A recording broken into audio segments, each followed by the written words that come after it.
New ইয়র্কের food stamp ডিপার্টমেন্টের HR শাখার সুপারভাইজার রুবেল আহমেদ এবং অ্যাসিস্ট্যান্ট ডিরেক্টর রহিমা বেগমের বড় কন্যা নেহলিন আহমেদের গ্র্যাজুয়েশন সম্পন্ন হওয়ায় পারিবারিক মিলন মেলার আয়োজন করা হয়।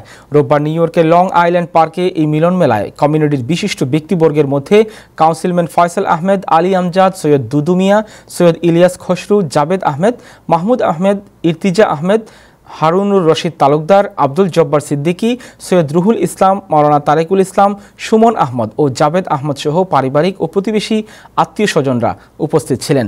দিনব্যাপী মিলন মেলায় দেশি ফলফলাদি সহ বিভিন্ন রকমারি খাবারের আয়োজন করা হয়।